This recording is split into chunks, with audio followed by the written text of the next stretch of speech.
Hey, good afternoon, everybody. It's KB5MIQ Big Boy with Ham Radio Cat here. I don't know if you can see him or not. He's right here in my lap out of the camera way. I want to thank everybody. We hit 420 subscribers.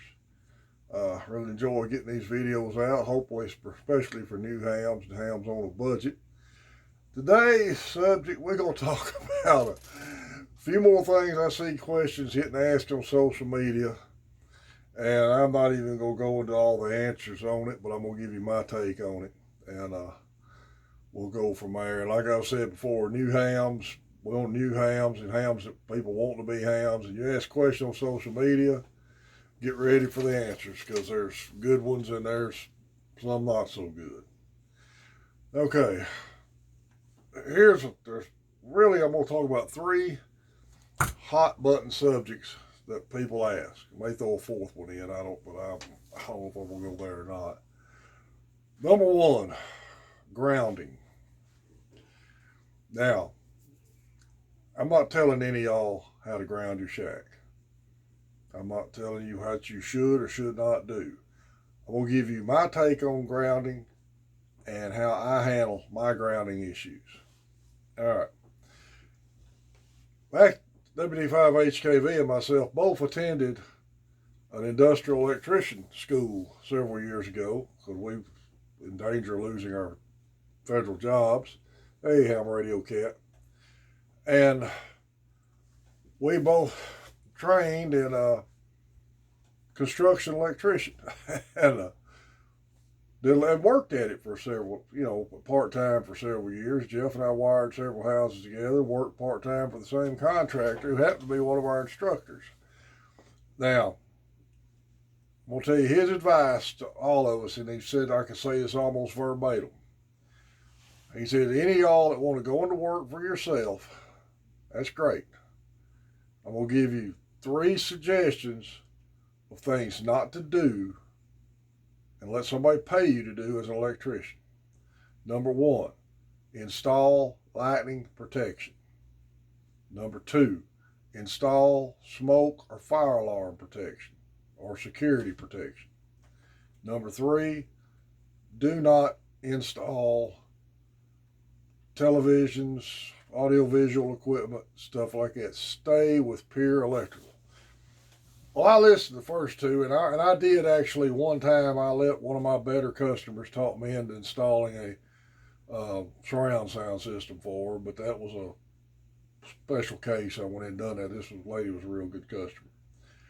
His reason for not doing any of those, especially lightning protection and home security and fire alarm, was he said, lightning, I don't care what the engineers tell you, you cannot effectively protect against a direct lightning strike. I don't care what they say or what you sell people. Sooner or later, it's not going to work. And he said it's kind of the same thing. He said with security and fire alarm, you're still setting yourself up for liability if it doesn't work at the time they need it to. All right. For a long time, when I first got in the hobby, I just had my type radio sitting on the bench, antennas hooked up. I didn't have a ground rod on it. Everything worked fine. My protection was when I got off the radio, unplug the antenna, drop it down behind the desk. Never had a bit of problem. I moved out here to where my QTH is now, and this area is known for lightning issues. And I actually had a Hustler G6 antenna on a pole mounted to the end of my house years ago, lower than my other antennas. And the old boy that gave me that antenna didn't want to put it up because he'd heard it was bad lightning attractor. And evidently it was, because it took a direct hit one day. And I didn't have my radio hooked up. The radio was fine. It did knock out telephones, dial-up internet modems, and for you younger hams, that used to be the way we had to get on the internet. If you was going to download pirate music, it took you about 8 hours overnight on the dial-up modem, but knocked all that out. The antenna was totally destroyed. So I don't have any antennas anymore physically connected to my house because actually blew a hole about that big in the eave of the house and charred the rafters there. So I don't keep antennas physically connected to my house anymore. Uh, my pass through, you can look at one of my earlier videos, you can see my antenna pass through. I've got a cat. What are you chewing on? Hang on, excuse me. Cat, get out. You're chewing on stuff. Get out. My shack's a little untidy at the moment. I've got a ground rod outside, ground wire attached to this pass through. I already took a piece of aluminum angle. I got 6 antennas passed through it with a hole drilled in it to bring my rotor cable through. I got it grounded outside with a stud inside, and I've got a ground wire, ground braid on my radio with alligator clip on it. And I clip it to that stud on the inside, which hooked to the ground rod, hook my antennas up, operate. When I shut down, turn the radios off, turn the power supply off. As I get up, reach over behind it, unscrew every antenna, clip the ground wire off, let it all hang behind the desk. Radio's totally isolated from anything outside. That's just how I do it. I don't spend money on fancy lightning protection. Not telling you not to. And with my shack being what it is, that works good for me because I don't have a lot of radios, a big bank of wall of radios to get behind and unhook everything. I know a lot of you guys do. That's the beauty of this hobby. You set your shack and your station up according to your budget and your abilities and what works for you. It doesn't work the same for everybody in this business, in this hobby. Now, if you want to spend money on fancy lightning protection, that's great. That's fine. I'm not telling anybody not to do that. I'm just telling you how I handle my lightning protection. HKV handles his the same way. W5DLX handles his the same way. We just unhook everything when we're done and leave it out like that.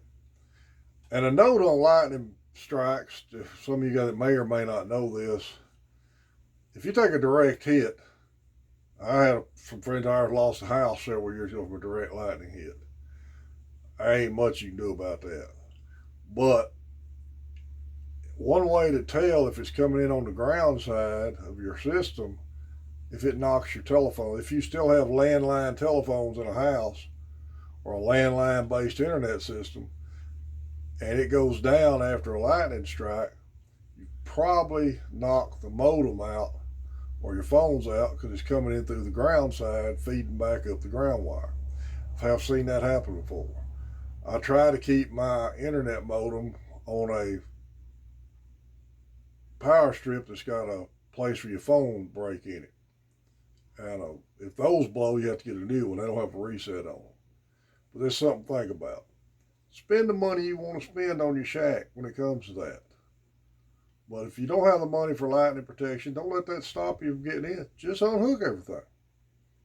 It's real easy. Just unhook everything. All right, next subject. Do you really need an amplifier? Again, that's your budget. Personally, I've never run an amp. I had an amp years ago I traded for like an idiot. I don't know why I wasn't authorized to use it. I just got it to trade and ended up selling it. I don't even look at amps when I go to ham swaps now. I just look at rigs. I mean, I may casually look at them. I ain't gonna say I'd not ever get an amp. But if you get an amp, there's a whole lot more involved than just buying an amp and hooking it up. Your antenna's got to be rated for an amp. Your coax has to be rated to carry the amperage, things like that. So there's more to buying an amp than just buying an amp and hooking it up in line with your radio.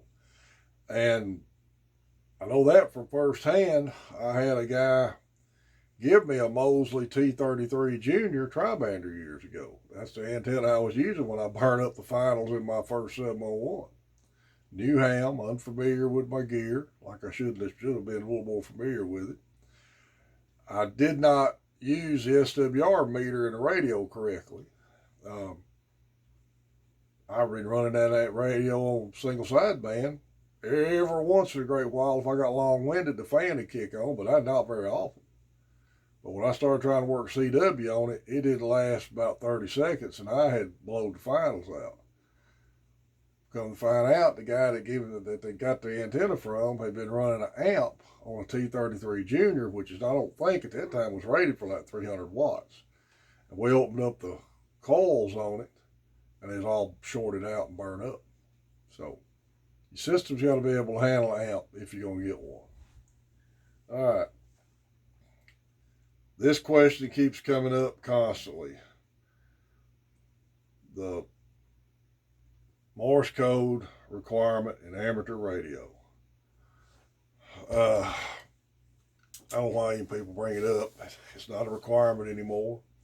It'll probably never be a requirement again.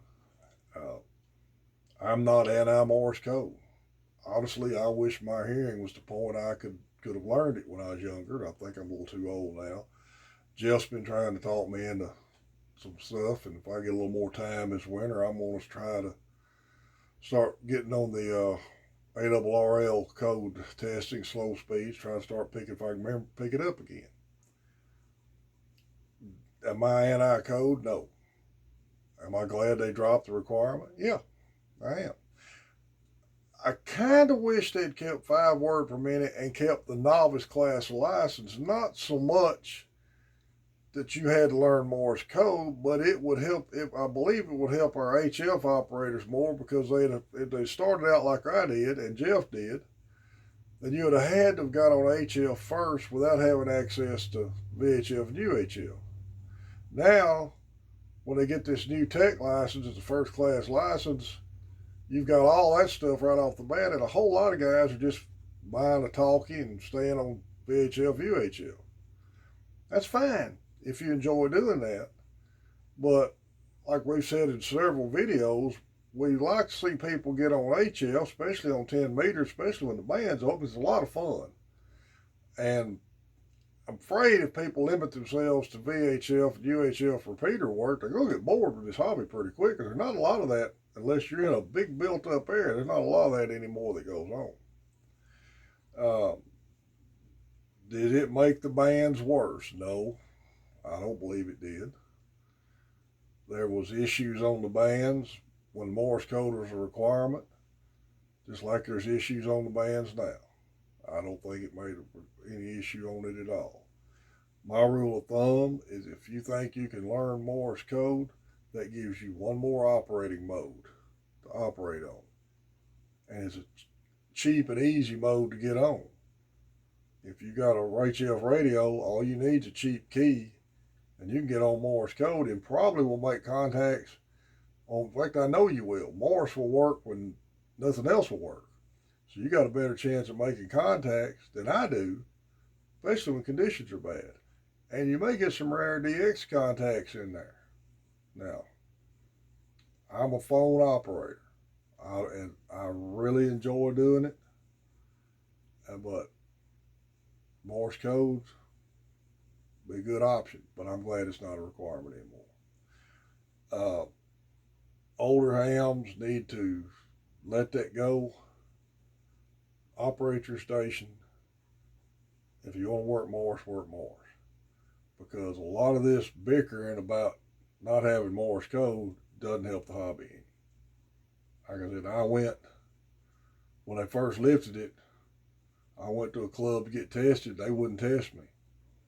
And I guarantee you they had enough VEs there, because I wasn't made very welcome at the club. And one of the young guys told me, dude, I hate to tell you this club hates no-code generals. And they didn't test me. And I had called them and told them I was coming over there to test for general. And they knew I was coming. So I think it's more detrimental to the hobby trashing people about Morse code and complaining about it than us not having code. I hope that makes sense. Another question to see come up: can a person use an amateur radio in a life or death emergency unlicensed? I hate to even broach that subject.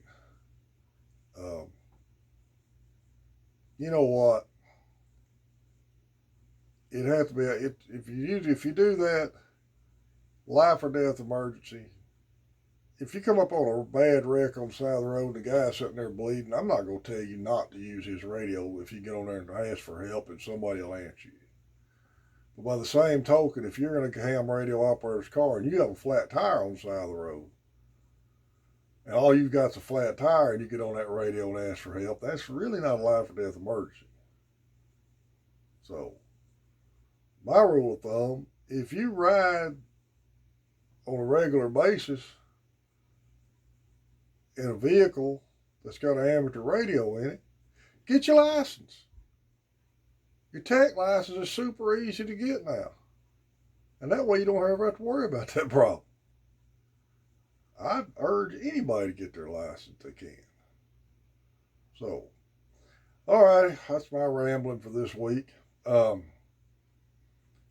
Talked to Jeff and Cody last night. We're going to try a little preliminary field day exercise in November, so I'll plan on videoing that. We're going to set up out in the field and operate and cook a little bit for the day and see how we do our field ops up. I think we're going to try to do winter field day, and we're definitely going to do ARRL field day next year. Let's see. Main Trading Company, Paris, Texas. Good outfit for ham radio gear. I know they've been trying to sell their business. I hope they stay in business because they're really a good operation to buy your gear from. Remember all your club pages: Four States Amateur Radio, Cowtown Amateur Radio, Dallas Amateur Radio, Shreveport Amateur Radio. Facebook pages: Ham Radio, Ham Radio Flea Market Trading Post, Amateur Radio Elmer's, Texas Amateur Ham Radio. Great places for information. KB5MIQ is my call sign. My email's posted on my QRZ page. If you got a question, email me direct or comment here. I'll do my best to give you an answer. Anything I say is just how I do things. I don't tell people that you need to do things the way I tell you to do it. I'll just tell you how I do it and try to give you the tools to help you make your own decisions, whether it's buying a radio, or setting a shack up, or anything like that. That's what we're just trying to help new hams out with this hobby as much as we can. 10-meter round table's been kind of dead here lately, but if the band opens up and you're on 10 meters Mondays, Tuesdays, Thursdays, or Friday nights from 7:30 Central Standard Time to probably 8:30, and you hear us, check in, please. That's what we do that for. It's not a formal net, just a little informal round table. We're on there just chit-chatting. But we do this. Jeff and I started doing this back in the 90s when the band was booming. And we had a lot of people checking in with us. And several months ago, we had lunch checking in with us about every night. But the band's kind of fell out here lately. Again, thank everybody who subscribed to the channel. I never thought I'd hit 420. And we're going to keep making these videos as long as y'all keep wanting to hear them. It's KB5MIQ Big Boy 73.